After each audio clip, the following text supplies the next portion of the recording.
For 10 years, he loved her, trusted her, built a life around her. But one quiet weekend in the woods, everything unraveled. A single conversation, overheard by accident, shattered a decade of marriage. What he discovered wasn't just betrayal. It was a secret life, a hidden lover, and a truth so explosive it turned a peaceful camping trip into a deadly nightmare. This is the chilling story of Daniel Klein and the weekend that ended in blood. The smell of pine lingered in the air as Daniel and Amanda Klein pulled into the edge of Coconino National Forest. It was early fall, and Arizona's dry wind bit gently at the edges of the tent Daniel had set up hours earlier. This wasn't just another camping trip, it was their 10-year anniversary, a decade of marriage. Daniel tried to mask his tension behind a forced smile. He was carrying a cooler packed with beer and sandwiches, but his real luggage was heavier. Emotional weight, suspicion, rage, and betrayal. And tucked beneath the floor of the truck's toolbox was something he had never used before, a hunting knife he'd bought 2 weeks ago. Not for game, for justice. Amanda, by contrast, looked almost peaceful. She was barefoot by the fire pit, hair tied into a lazy bun, stirring the embers with a branch. Her eyes met Daniel's for a moment, and she smiled. But the smile didn't travel to her eyes. "Can you believe it's been 10 years?" she said. Daniel sat beside her, nodding. "No, I really can't." Daniel Klein had always prided himself on being a loyal husband. A financial analyst who clocked in early, left late, and came home to a wife he believed loved him back. They met in college, Northern Arizona University, sophomore year. Amanda had been studying psychology. He remembered how she used to scribble quotes in her margins about truth, human behavior, desire. It was that mind of hers he fell for. The first few years were filled with road trips, late-night debates, shared playlists, and an almost obsessive kind of intimacy. But around year 4, something shifted. Subtle things. Fewer compliments. Her phone was always face down. Excuses not to travel for holidays with his family. And intimacy? Gone almost entirely. At first, Daniel blamed stress. Amanda had started working at a youth counseling center. She came home exhausted, emotionally drained, often distant. But eventually, the detachment stopped looking like fatigue. It looked more like avoidance. Daniel had tried asking, "Did I do something wrong?" "No, just tired," she would say. Or, "It's not you, it's me. Work's been draining." But tired people don't giggle over text messages they quickly delete. They don't leave for book club meetings without ever bringing home a single book. He wanted to trust her. He needed to. So he didn't press. Until the day he came home early. It was a Thursday in April, 5 months before their anniversary. Daniel had been let off early and decided to surprise Amanda with her favorite tacos from Los Reyes. The house was quiet when he entered. Too quiet for someone supposedly working from home. He heard laughter coming from the living room. He walked in to see Amanda on the couch with another woman. Mid-30s, close-cropped hair, tight jeans, leather jacket hanging on the chair beside her. Amanda's hand was on the woman's thigh. Casual. Intimate. They both froze when they saw him. "Oh, hey," Amanda said too quickly. This is Mallory. She's a friend from the center. We were just catching up." Mallory stood and offered her hand, her grip firm, her smile rehearsed. "Pleasure to meet you, Daniel. I've heard a lot about you." Daniel shook her hand. Something clenched in his chest. He couldn't explain it then, but something in the way Amanda didn't flinch, didn't scramble to explain, told him there was more to this story. That night, Amanda said nothing else about Mallory. Daniel didn't ask, but the question festered. 2 weeks later, Daniel contacted a private investigator. Her name was Renee Salgado, a former field agent turned solo operator out of Phoenix. No nonsense, confidential, and thorough. "I don't want gossip," Daniel told her. "I want evidence." Over the next month, Renee gathered photos, phone logs, timestamps. She tracked Amanda meeting Mallory at out-of-town motels. She captured them at bars, sometimes holding hands, sometimes kissing. Amanda's phone records showed long conversations late at night, long after Daniel had gone to sleep. There was no doubt. Amanda was in a full-blown affair. With another woman. Renee handed him a manila folder filled with printouts. "She's not hiding it well," she said. "She doesn't think she has to." Daniel didn't react how he thought he would. There was no shouting, no confrontation, just silence. He studied the photos every night after Amanda went to bed. He watched her texts flash on the screen while she cooked dinner. Once, he listened to her giggle on the phone and whisper, "I miss you," while he pretended to fix the router in the hallway. He considered leaving. But every time he packed a bag, he felt empty. She took 10 years from him. 10 years of devotion, monogamy, commitment. For what? He didn't just want her to feel pain. He wanted her to feel fear. That's when the planning began. It was Amanda's idea, ironically. "We should go camping," she said. "Reconnect. Just you and me. Like old times." Daniel agreed immediately. "Perfect," he said. He spent the next 3 weeks preparing. He mapped out a remote trail, chosen for how few campers passed through. He bought new camping gear, a weatherproof tent, even a solar battery pack. To Amanda, he was a man trying to save a marriage. She didn't know he had already decided she wouldn't leave those woods. The sun dipped behind the pines, shadows crawling across their tent. Amanda poured them both a whiskey and sat across from the fire. She seemed relaxed, more than she had in weeks. Daniel watched her carefully. Her fingers curled around the glass, her face illuminated by the fire. No sign of guilt, no apology. "How do you think we've done?" she asked lazily, staring into the flames. Daniel swallowed hard. "I think we've done exactly what we were meant to." She chuckled softly. "That sounds ominous." He smiled. "No," he said. "That's just clarity." Amanda was sleeping in the tent when Daniel unzipped the flap and stepped out. The forest was quiet, no wind, no rustling. He reached into the truck and removed the hunting knife. Cold steel, brand new, still with the price tag attached. His hands didn't shake. He returned to the tent and stared at her. For a moment, just a moment, he hesitated. But the folder was still fresh in his mind. The betrayal, the laughter, the silence, the 10 wasted years.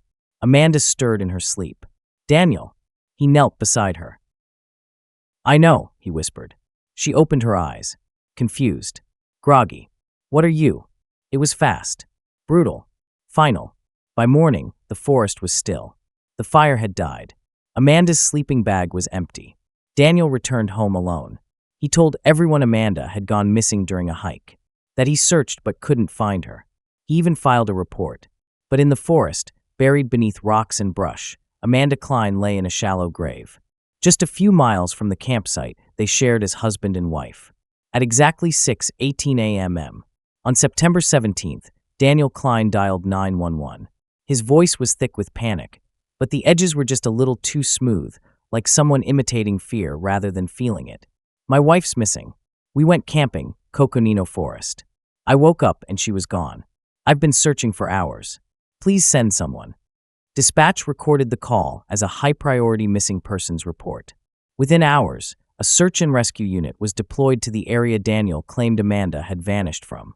He guided officers to the spot, pointing out the tent, her hiking boots still outside, her toothbrush still damp. She wouldn't just leave, he insisted. But he was wrong. Or rather, he was too right. Amanda wouldn't just leave. And the people who knew her best knew it, too. By the afternoon of September 18th, Amanda Klein's photo had begun circulating online. 39-year-old female, last seen in Coconino National Forest with her husband.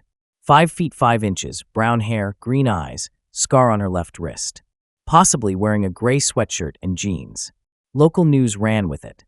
Flagstaff woman vanishes during anniversary trip.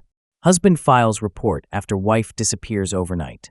Neighbors dropped off flowers at the Klein's home. Coworkers lit candles at the youth center where Amanda worked. Her sister, Rachel, flew in from Denver and immediately joined the search.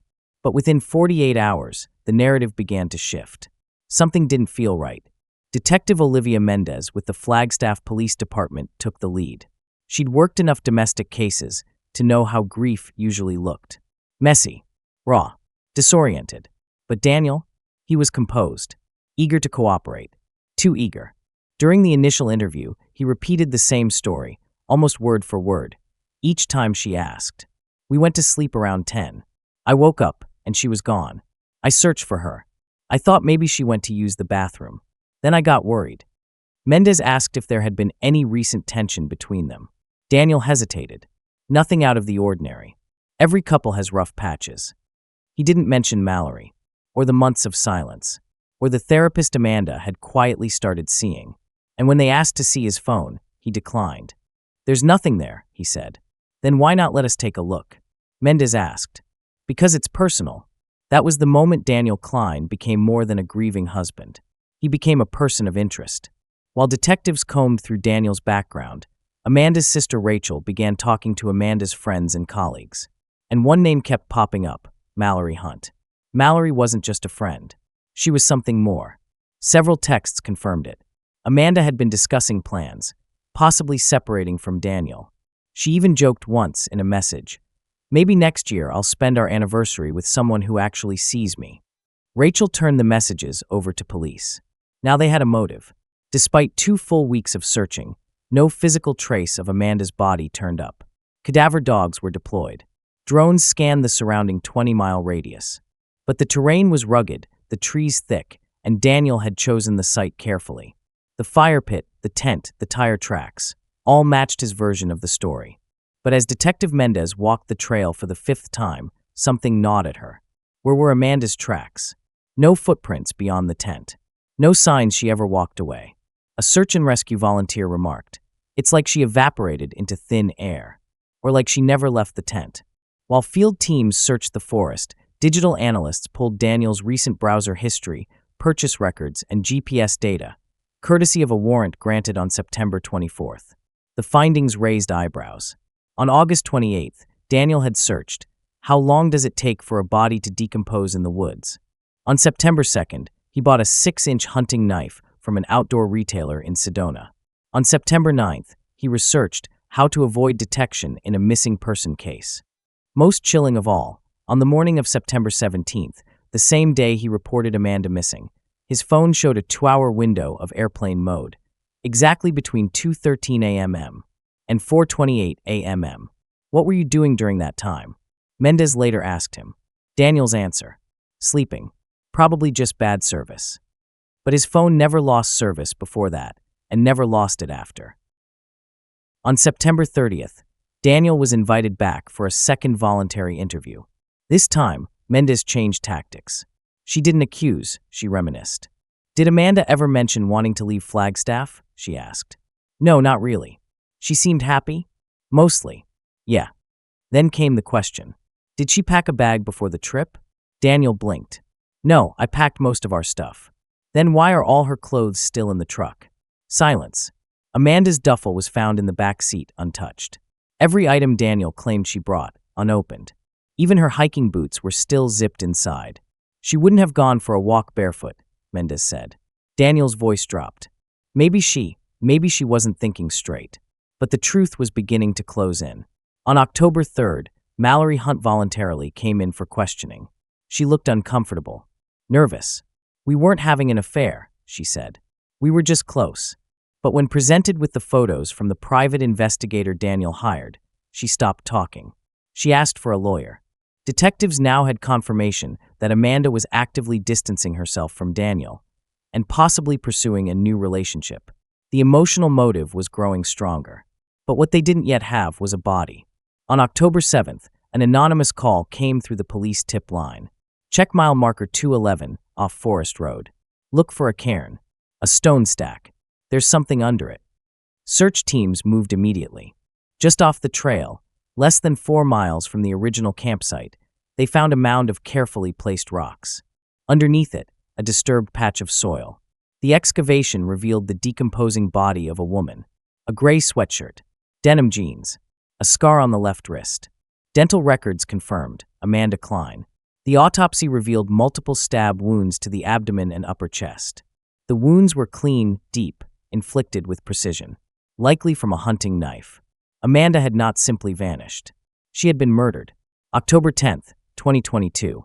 At 6:42 a.m., officers surrounded Daniel Klein's home. He was arrested without incident, wearing the same hoodie from the camping trip. In the living room, investigators found the manila folder Renee Salgado had given him, full of surveillance photos. When asked why he kept it, Daniel said, "To remind myself I wasn't crazy." When news of Amanda Klein's murder reached the public, shock quickly gave way to fury. Not just because she was gone, but because of who did it. Daniel Klein wasn't just a husband. He was a father, a former church volunteer, and a recognizable face around Flagstaff. People had trusted him. Some still clung to disbelief. "Daniel, there must be a mistake. They must have got the wrong guy." But then the details came out. The search history, the knife, the airplane mode window, the unspoken tension in their marriage, and Amanda's silent departure from the relationship long before her physical one. By the time Daniel appeared in court for his preliminary hearing on October 14th, the town had already picked a side. The courtroom was packed. The silence was thick. And Amanda's sister Rachel sat in the front row, clutching a photo of Amanda at age 12, laughing in the snow. Daniel Klein was formally charged with first-degree murder, tampering with physical evidence, obstructing a police investigation. Bail was denied. The judge cited him as a flight risk and a danger to the community. Daniel's attorney, James Colt, argued that the evidence was circumstantial. No fingerprints, no murder weapon recovered, no direct witness, just a grieving man's life being torn apart. But prosecutor Aaron Valdez was unmoved. Amanda didn't walk into that forest and die. She was put there, and only one person knew exactly where she'd be found. Valdez built her case meticulously. The digital trail was the spine, Daniel's search history, GPS records, and phone activity. The emotional motive became the heartbeat, Amanda's texts, the therapy records, and her conversations with Mallory. And the forensic report was the dagger, 5 stab wounds, defensive wounds on her arms. No alcohol or drugs in her system. The attack was deliberate. Meanwhile, the defense team constructed a fragile alibi. Amanda left the tent on her own, possibly to clear her head. Maybe she got lost. Maybe someone else found her. Maybe she wasn't alone out there. But the state wasn't arguing maybe. They had cold facts and Daniel's own inconsistencies. On day 3 of the trial, Amanda's sister Rachel took the stand. Her voice wavered, but her words were clear. She told me she was planning to leave him, that she was scared, not of him exactly, but of what might happen if she finally said it out loud. The courtroom was silent. Valdez asked if Amanda had ever expressed suicidal thoughts. Rachel shook her head. Never. Amanda loved her life. She just didn't love her marriage anymore. Then came the hardest moment, identifying her sister's voice in a voicemail left 3 days before her disappearance. I need to talk to you. Something feels wrong. He's different. I'll explain more soon. On day 5, the courtroom shifted when the name Renee Salgado was called. The private investigator Daniel had hired to follow Amanda took the stand for the prosecution. He asked me to track his wife. Said she might be cheating. I told him I'd keep it discreet. What did you find? Valdez asked. She was spending time with a woman, always the same one. No kissing, no hand-holding. Just long walks, coffee, once at a park at night. Did you deliver the photos? Yes, in person. And how did he react? He was quiet, didn't ask for a refund, just took the folder and said, "She doesn't even know who she's hurting." The subtext was clear. Daniel had known about Amanda's emotional distance. He had seen it, and in his mind, she had betrayed him. A forensic analyst took the stand on day 7, and their testimony was clinical but devastating. Daniel's phone had no GPS data during the exact time Amanda was killed. Amanda's Fitbit, however, showed a rapid heart rate spike at 3:12 a.m., then flatlined at 3:17 a.m. The medical examiner confirmed time of death was consistent with this window. So, Mr. Klein's phone went dark, just as Amanda's heart stopped? Yes, ma'am. Exactly that. Valdez paused for effect. And yet he told police he slept through the night. James Colt began his rebuttal with a simple tactic: plant doubt. We all want someone to blame. But what if the truth isn't so clean?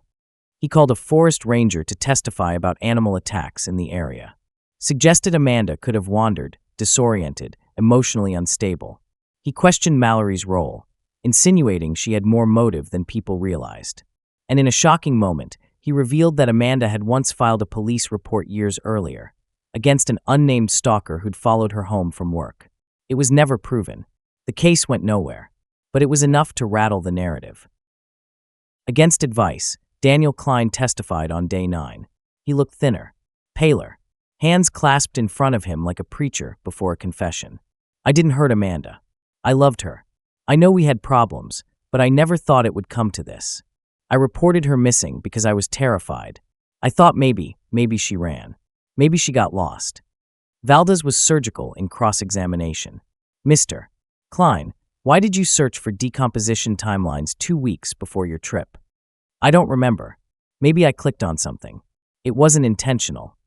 Why did you buy a hunting knife on September 2nd? We were camping. It's a camping tool. Why did your phone go dark while your wife was being murdered? I don't know. She stepped closer. You don't remember the night your wife died? No. Or you don't want to remember? Daniel blinked and said nothing. The jury deliberated for 18 hours over the course of 2 days. On January 18th, 2023, they returned their verdict. Guilty on all counts. Amanda's sister sobbed. Daniel showed no emotion. His attorney rested a hand on his shoulder, but Daniel shrugged it off. The judge scheduled sentencing for March. Maximum sentence, life in prison without parole. On the morning of March 22nd, 2023, snow clung to the steps of the courthouse. A bitter wind swept through Flagstaff, biting against faces and scarves. It had been nearly 6 months since Amanda Klein's body was found in the forest. The trial was over, the verdict delivered. Only the sentencing remained. Inside the courtroom, the mood was somber. The audience wasn't there for surprises, just for justice. Family, friends, reporters, even strangers. People who had never met Amanda now wore ribbons with her initials pinned to their coats. And in the middle of it all sat Daniel Klein, dressed in the same gray suit he'd worn throughout the trial. Wrists chained, expression unreadable. Judge Carla Emmons began with a long pause. She looked at Daniel, then at Amanda's family. This is not a day for victory. There are no winners, only consequences. She outlined the aggravating factors, the premeditated nature of the crime, the abuse of trust between spouses, the attempt to deceive and mislead authorities. Then she looked directly at Daniel and spoke the words everyone had waited to hear. You are hereby sentenced to life imprisonment without the possibility of parole. Not a whisper stirred. Then came her final statement. You buried more than a body, Mr. Klein. You buried trust, safety, and the very idea of love as sanctuary. And for that, the law shows no mercy. As we wrap up this story, let's know that betrayal doesn't always end in murder. But when it does, it's never sudden. It's the final breath of a slow emotional death, ignored for too long until it explodes. This wasn't just a crime. It was a warning. When love turns silent, pay attention. Someone's not speaking the truth. Thank you for watching, and don't forget to like and subscribe for more crime stories.